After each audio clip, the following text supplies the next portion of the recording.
Hello, I'm Rodger Baker. I'm joined here with one of Stratfor's East Asia analysts, Roman Muzalevsky. We're going to talk a little bit today about some of China's evolving relations in Central Asia. So, Roman, in your recent piece that you've written, you discuss a lot of the interest that China has in moving into Central Asia and some of the changing dynamics there. Many people see this as really a direct confrontation or competition with Russia.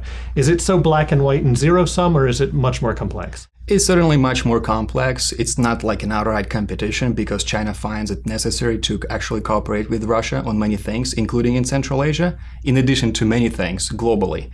So it's not a direct competition per se, but the reality is that Russia is also facing a world's leading economic power who is actually ramping up its economic influence in Russia's traditional backyard, both economically as well as militarily, though the military angle of it is actually not as pronounced as the economic one just yet.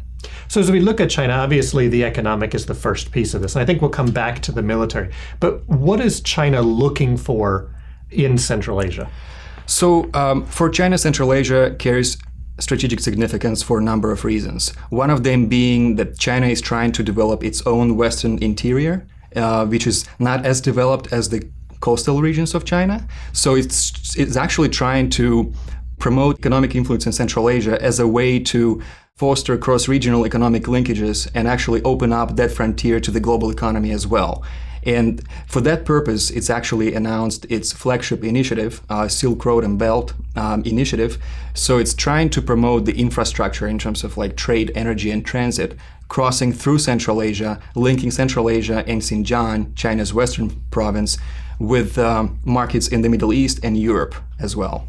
Given though for example, the difficulties that China has in Xinjiang with the Uyghur population, a small sliver who are militants, another sliver that may be separatists or pushing for more national identity, even if not pushing for total independence or using militancy, and the links of those groups into Central Asia. Does that create a challenge for China, or is this more of an opportunity for China to work with these Central Asian governments?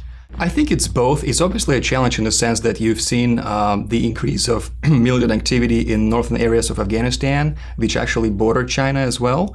And China is actually fearful of that impact actually spilling across the border into China and impacting the security dynamics in Xinjiang.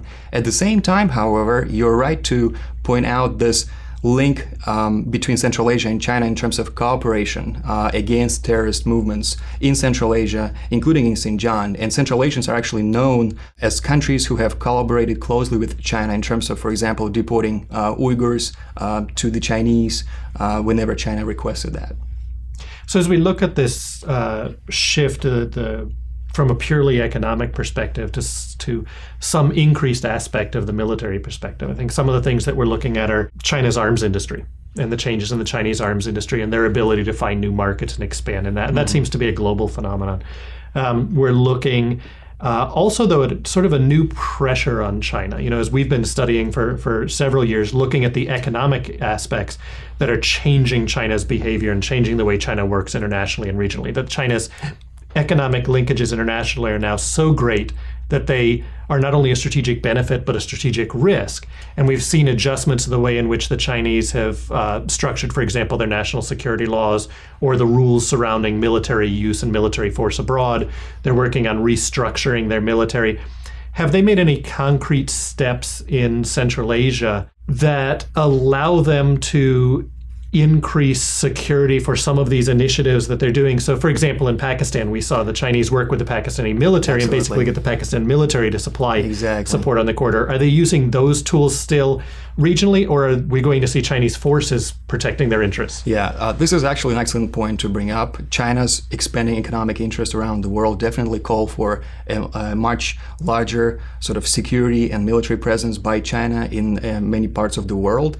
It hasn't happened yet, like across the board, but China is showing signs of increasing its military engagement worldwide, and including in Central Asia, which actually borders China. So it's very crucial for the Chinese to have robust security and military engagement with those countries where its economic interests are actually concentrated So specifically in Central Asia, and unlike in Pakistan, we are not yet seeing the type of arrangements where you would have, for example, countries of the region assigning large numbers of troops to guard Chinese economic assets in Central Asia.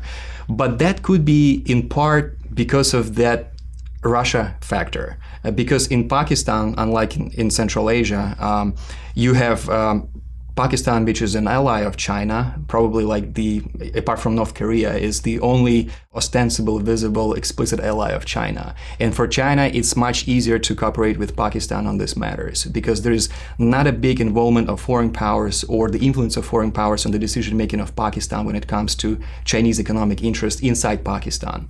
Which is to say that this is different when it comes to Central Asia because of the presence of Russia, which would not obviously tolerate having Chinese troops or the troops of local countries actually guarding Chinese economic assets. Not at this point anyway.